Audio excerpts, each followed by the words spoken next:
name is Ziya Bacchus, and I'm the president of the Rights Ambassadors. And today our guest is Rosemarie Ramitt. And we will be discussing financial literacy for children and adolescents with disability. So to begin with, Rosemarie, could you explain what the CRC and or the CRPD say about the rights of children with disabilities, particularly in relation to inclusion and opportunity? All right, well, the CRC and the CRPD to which you're referring, that's the Convention on the Rights of the Child and the Convention on the Rights of Persons with Disabilities. Right. So they both specifically mention children with disabilities. The CRC in Article 23 and the CRPD Article 7, they both specifically highlight or mention children with disabilities because it is recognized that they are more vulnerable, and so they need to have that specific mention. In terms of what these two articles say about children with disabilities, well, they basically emphasize the rights of children with disabilities to all human rights, which would include things like equality, education, employment, training, the right to independence, the right to live an independent life. And so it really reinforces that idea that children with disabilities are just children, but there needs to be support systems in place to ensure that they're able to participate on an equal basis with others. Yes.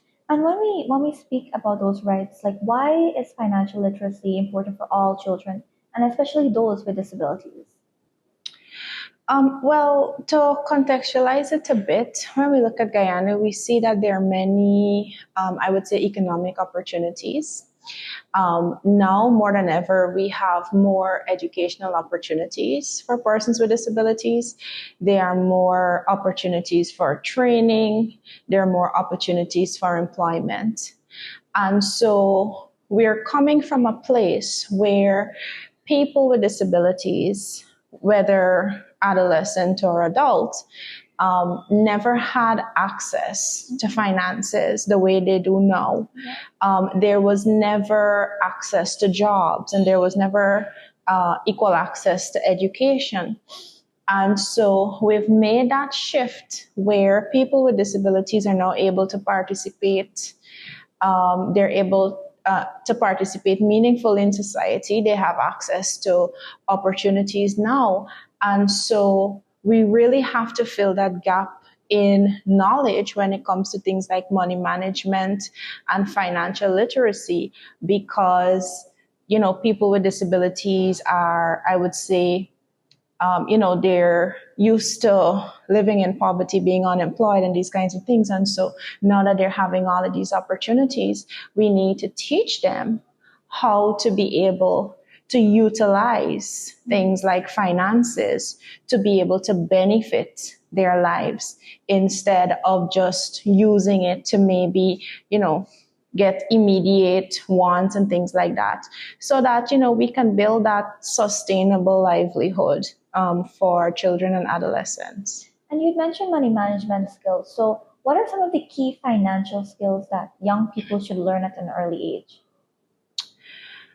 I think the first thing is understanding the concept of money and currency. So when you look at the curriculum that I assisted in developing for UNICEF, that they implemented with the Guyana Council of Organizations for Persons with Disabilities across the different regions,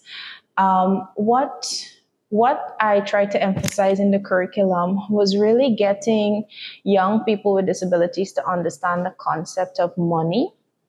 And I think what you can do with it. So it's not just about, yes, I have money and I can spend it, but how can I use this resource to improve on how I'm living currently? And so it starts with that. And of course, it goes across things like helping them to understand banking institution, how banking works, basic budgeting, which in my opinion is one of the most important concepts that you can teach, how to save money, what are things like credit and debt. And I think just overall understanding our financial institutions, how to get a loan, how to open a bank account, and these financial skills will help these adolescents with disabilities to be able to better manage their finances. Right. So you had mentioned earlier about equal access. How can we ensure or continue to ensure that children with disabilities have equal access to financial education and learning opportunities? So there's a few areas I would want to talk about in terms of how do we ensure that they have equal access to these things. So first, of course, they need to have access to financial literacy or education around finances, which I think UNICEF has done a good job in terms of starting that and entering into that area. Because when working with children with disabilities, of course, any curriculum, any methodology or strategy would need to be specifically designed with those children in mind, because you're looking at things like intellectual disabilities, working with the deaf, working with children with autism, working with children who are blind or vision impaired. So any curriculum really or any training needs to be designed with that accessibility and inclusion in mind. And then you're looking at things like, I think, advocating for non-discriminatory practices across financial institutions, because what I know from experience is what you'll find is that some commercial banks engage in discriminatory practices where they do not allow persons with disabilities to independently open bank accounts. They insist that they must open a joint bank account, which takes away from the independence of that individual. And then there is the refusal to give the bank cards to persons who are blind. I don't know what their reasoning is for that, but they insist that the person is not able to use the ATM independently, and so they refuse to give them a bank card. And so you're looking at these practices and you're thinking, why is it some banks are doing it and other banks are not, right? So it really comes back to advocating for those non-discriminatory practices across the board so that, these children or adolescents can do what they have to do without facing these barriers. Right. So you mentioned about the challenges that children with disabilities face in financial independence specifically. So thinking about support systems, what roles would parents and schools and communities play in building these skills, and how can we better support these children? All right, so it starts with, I think, these different agents in society, families, parents, schools. It starts by recognizing that children with disabilities, adolescents with disabilities, have that right to financial independence. And so many of these children actually start receiving income through the disability grant, formerly known as the public assistance. And so it's important for parents and families and even schools to start getting children to understand, the importance of money management, always putting aside something to save every month. I know there are challenges, yes, with being able to probably save, because some parents have to stay home, they can't work because they have to take care of the children and so on. But these different agents can start by recognizing their right to financial independence. And I think allowing children and adolescents to have access to education, to have access to employment, so that they can start earning an income and they can actually contribute to the household, rather than just being a dependent on the family.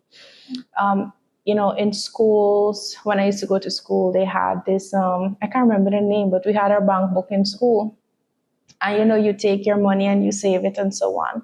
I know some schools still do it. So I think that's an excellent way of ensuring that children are able to save at school, right? So it's being reinforced in the home, in the school, and so on. Yeah. Mm-hmm. And to wrap everything up that we've mentioned, what barriers do you think currently exist when concerned with financial inclusion, and what practical steps could help remove them? All right. So as I mentioned, there are opportunities for employment, but there still exists that negative, I think, attitude towards people with disabilities.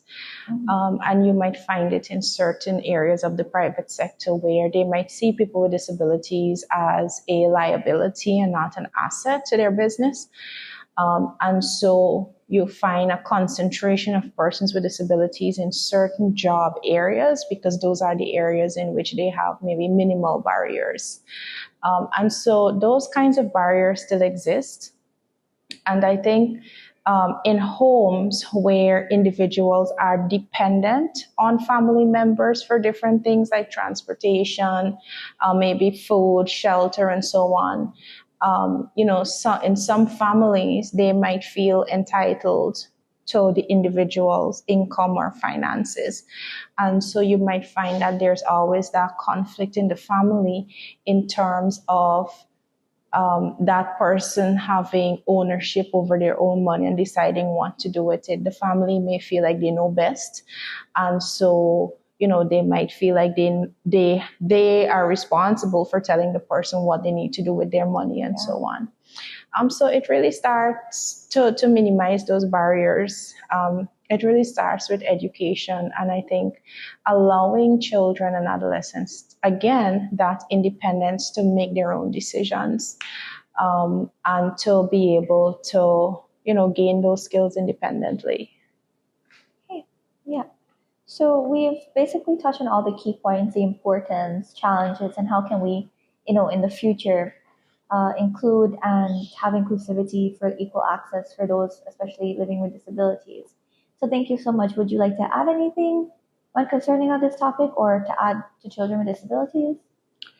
I think just my final word would be that the financial literacy program that was implemented by UNICEF, to really highlight how important it is. Mm-hmm. And I think it helps to really pave the way for having more programs similar to this. And of course, reaching adults. I know UNICEF works with children, but getting more stakeholders on board to be able to also teach adults about these money management skills. And I think it's really good that we start with children and adolescents so that we can have more financially responsible adults. Yes, for the future generation. Yes. Thank you so much for sharing those key points, especially about financial literacy. We know how important it is today for such a growing economy, such in a country in Guyana. So thank you so much. And thank you for the viewers as well for listening. And we hope that you've learned a lot from what was discussed today.